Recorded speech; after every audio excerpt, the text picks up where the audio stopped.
आज का मेरा टॉपिक है विश्वास के बारे में ना।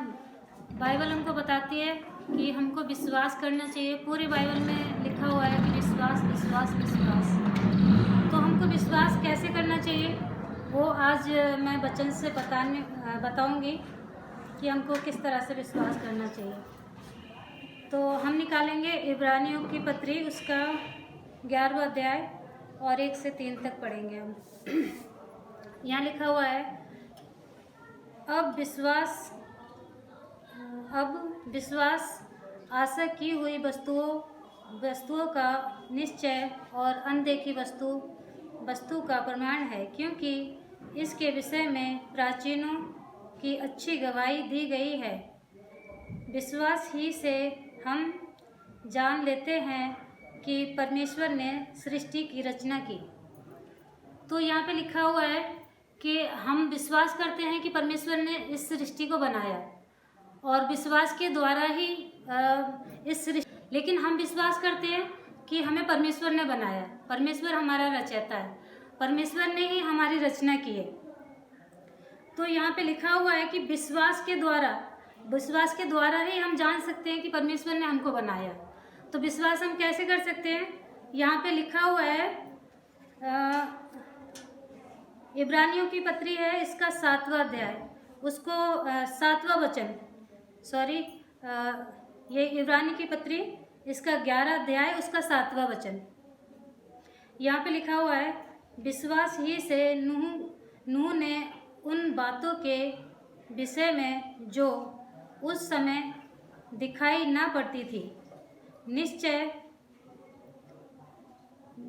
पड़ती थी, चेतावनी पाकर भक्ति के साथ अपने घराने के बचाने के लिए जहाज बनाया, और उसके द्वारा उसने संसार को दोषी ठहराया और उसे धर्मी का वारिस हुआ जो विश्वास से होता है ना। यहाँ पे नूह ने जब विश्वास किया कि हाँ परमेश्वर ने मुझको बनाया है, और क्या था कि जैसे पहले के समय जैसे रूत को बचाया था, वहाँ पे बहुत सारा पाप हो रहा था, बहुत सारी ऐसी चीज़ें हो रही थी कि उसको वहाँ पे परमेश्वर की नज़र में वो गंदे थे। तो वहाँ पे क्या कर रहा था कि रूत को वहाँ पे धर्मी पाया। अब यहाँ पे क्या वही चीज़ें वहाँ पे हो रही हैं। नूह जहाँ रहता है तो वहाँ पे परमेश्वर की दृष्टि कहाँ पड़ी थी? नूह के परिवार पे।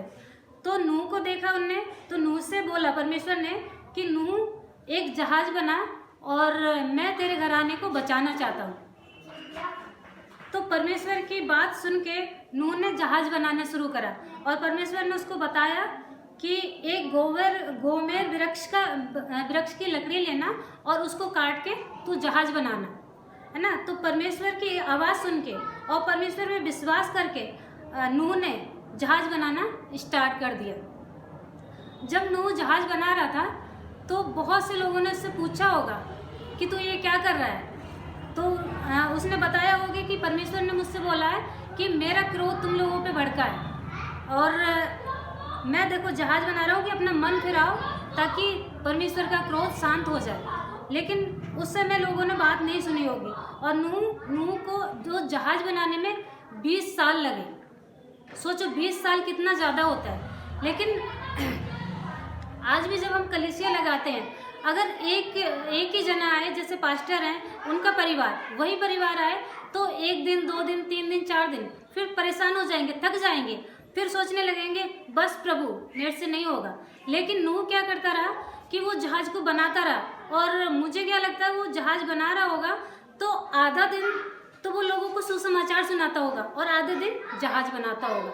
वो सोचता होगा कि मैं परमेश्वर का काम करूँगा। परमेश्वर में विश्वास था उसको कि हाँ जो परमेश्वर ने वचन हमको बोला है वो ज़रूर होगा, और ये जब जल प्रलय के बारे में उसने बताया तो ज़रूर आएगा। लेकिन वहाँ के लोग विश्वास नहीं कर रहे थे, और वो क्या कर रहा था, वो लगातार जहाज बनाया जा रहा था, और हो सकता है कि उसने अपने परिवार की भी मदद ली हो कि भाई चलो हम लकड़ी काट के लेके आते हैं, उसको जहाज को बनाते हैं। और फिर परमेश्वर ने उसको बताया था कि इतने हाथ लंबा बनाना है, इतने हाथ चौड़ा बनाना है। और उस जहाज को उसने क्या करा था, उसने 3 माले का जहाज बनाया था, उसमें अलग अलग कोठरियाँ बनाई। तो इसलिए ऐसे जहाज इसलिए बनाया कि उसमें बहुत सारे जानवरों को उसको रखना था। तो जब हम वहाँ देखते हैं उसके नूह के विश्वास के बारे में, तो वहाँ उसको भी लोगों ने सताया होगा, बोला होगा, बातें बोली होंगी कि तू ये क्या कर रहा है और क्या नहीं कर रहा है। फिर जब वो एक मैदान में उसने जहाज बनाया होगा तो आते जाते लोगों ने उसको टॉर्चर भी करा होगा, बोला होगा कि अरे ये तो पागल है, ये जहाज बना रहा है, कि अभी तक तो कोई बारिश इतनी आई नहीं जो कि बाढ़ आए और हम लोग बह जाएं। लेकिन नूह का विश्वास था, जब परमेश्वर ने ये बोला है तो वो जरूर जल प्रलय आएगा। तो उसी के द्वारा वो जहाज बनाता रहा। तो 20 साल तक उसने जहाज बनाया और लोगों को वहाँ पे सुसमाचार सुनाता रहा, इसलिए कि लोगों का जीवन परिवर्तन हो। लेकिन वहाँ के लोग इतने ढीठ थे, अपना मन परिवर्तन नहीं कर रहे थे। तो फिर परमेश्वर के बताए अनुसार जल प्रलय आया। तो उस जल प्रलय में उसने सारे जानवरों को और नूह के परिवार को अंदर ले गया। जब जहाज में वो लोग अंदर जा चुके तो उसका दरवाजा क्या करा, परमेश्वर ने बंद कर दिया। और जिस दरवाजे को परमेश्वर बंद कर देता है उस दरवाजे को कोई भी खोल नहीं सकता, कोई भी नहीं खोल सकता जब परमेश्वर उस द्वार को बंद करे। तो और परमेश्वर के बताए अनुसार उसने क्या करा था, उसने परमेश्वर ने बोला था कि उसकी खिड़की ऊपर की तरफ बनाना। ऊपर की तरफ इसलिए बोला होगा परमेश्वर ने ताकि नूह अगर साइड में खिड़की बनाता या फिर कोई भी ऐसी जगह बनाता खिड़की जाके सामने लोग दिखते, तो परमेश्वर ने इसीलिए बोला कि ऊपर की साइड खिड़की बनाना ताकि जब भी वो देखे नूह परमेश्वर की ओर देखे। हालेलुया, है ना। तो जब जल प्रलय के समय जब जल प्रलय आया तो उसी के जैसे नूह का जहाज उठता गया और बहुत सारा पानी हो गया, यहाँ तक कि पूरी सृष्टि खत्म हो गई और लोग मर गए। तो 40 दिन 40 रात तक वहाँ पे बारिश हुई। और बारिश के बाद जब बारिश बंद हुई, नूह को उसको परमेश्वर को जब ध्यान आया कि हाँ नूह का परिवार जहाज में, तो परमेश्वर ने क्या करा, बारिश को बंद कर दिया। जब बारिश को बंद कर दिया तो नूह ने देखा कि बारिश बंद हो गई है, तो उसने क्या करा, एक कौवे को उड़ाया। कौवे को इसलिए उड़ाया कि देखूं कि देखो बारिश बंद हुई है या नहीं हुई है। तो जब कौवा को उड़ाया तो कौवा उड़ता रहा होगा और वो वापस नहीं आया। कौवा किस लिए वापस नहीं आया, क्योंकि उसको कौवा एक लालची जानवर होता है और उसको बहुत सारा वहाँ पे उसको मांस मिला होगा खाने को। लाशें तैर रही थी और बहुत सारे जानवर होंगे, ऐसे पेड़ पौधे उखड़ के पानी में तैर रहे होंगे, तो वो वहीं खाता होगा, वहीं रहता होगा। तो कौवा एक मांसाहारी पक्षी है। और आज यहाँ पे देखो कोई चूहा मर जाए या कुछ हो जाए तो कौवा उसको कैसे नोच के खाता है। तो वहाँ तो बहुत सारी लाशें पड़ी हुई थी, तो उसको वहाँ पे खाने के लिए सब कुछ था, तो इसलिए कौवा वापस नहीं आया। फिर कुछ दिनों के बाद नूह ने क्या करा, एक कबूतरी को उड़ाया। जब कबूतरी को वहाँ पे उड़ाया तो कबूतरी ने क्या करा, वो सारे में घूम फिर के नूह के पास वापस आ गई। नूह जान गया कि अभी तक पानी कम नहीं हुआ है। फिर उसके बाद बहुत दिन के बाद फिर परमेश्वर को नूह का ध्यान आया कि अरे नूह का परिवार उसने जहाज में है। तो परमेश्वर ने हवा बहाई, पुरवाई चलाई ताकि पानी सूख जाए।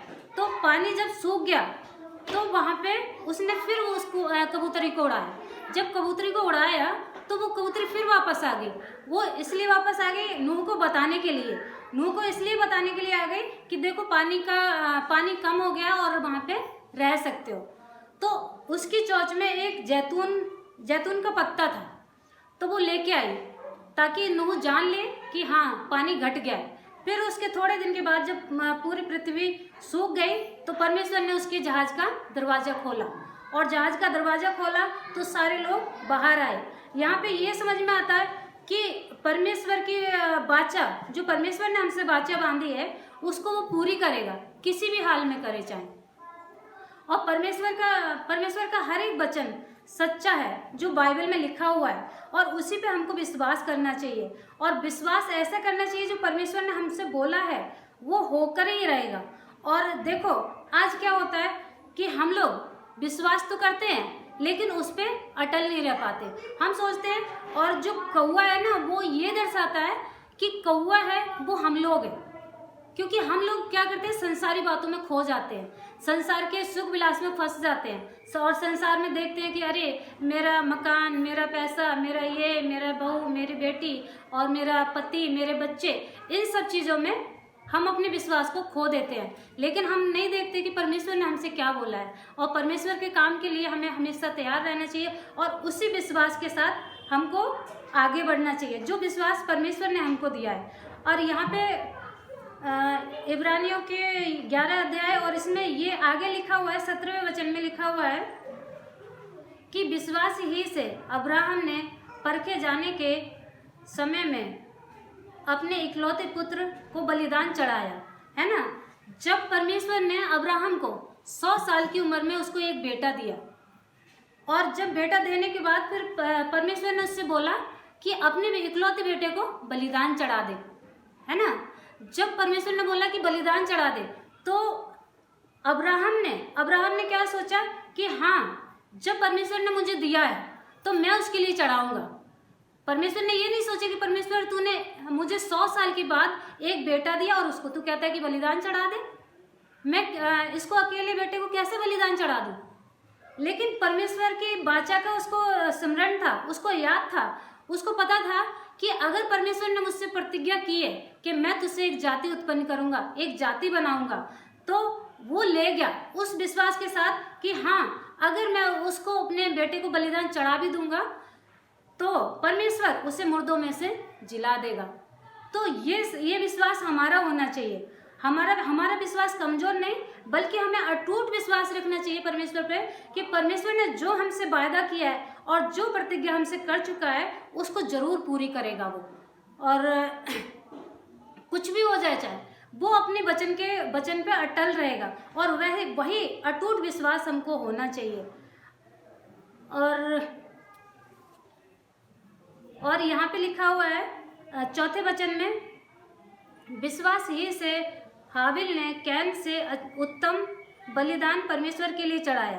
तो यहाँ पे क्या था कि कैन और हाबिल जो हमारे हब्बा और आदम थे ना, जिनकी सृष्टि परमेश्वर ने की, उन्हीं के बेटे थे 2, कैन और हाबिल। तो कैन ने क्या किया, कैन उसका बड़ा बेटा था और हाबिल उसका छोटा बेटा था। तो कैन और हाबिल दोनों बलिदान लेके आए। हाबिल था वो भेड़ बकरियों को चरवा रहा था, और कैन जो था वो भूमि पे खेती किसानी करने वाला था। तो दोनों अपनी अपनी उपज का पहला है वो हिस्सा लेके आए थे, 10वां अंश लेके आए। तो 10वां अंश वो लेके आए, तो कैन इस उम्मीद से लेके आया, अगर मैं परमेश्वर को बलिदान चढ़ाऊंगा तो परमेश्वर मुझे आशीष देगा और मेरे को डबल करके वापस कर देगा, है ना। कैन था वो इस उद्देश्य से लेके आया, और हाबिल ये कह के लेके आया था, हे परमेश्वर, तूने मुझे दिया है और तूने मुझको ये सब कुछ तेरी आशीष है जो मैं तुझे देता हूँ। और वो इस विश्वास से नहीं लेके आया कि मैं कुछ हूँ, मैं चढ़ा रहा हूँ, वो इससे लेके आया कि तूने मुझे दिया है, उसी में से मैं तुझे दे रहा हूँ।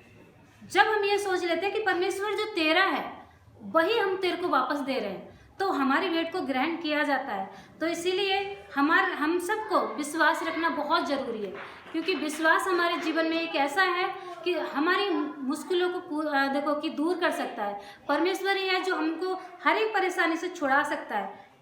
तो मैं आशा करती हूँ कि बचनों से कुछ समझ में आया होगा आप लोगों को। तो आइए हम छोटी सी प्रार्थना करेंगे और परमेश्वर के वचन को समाप्त करेंगे।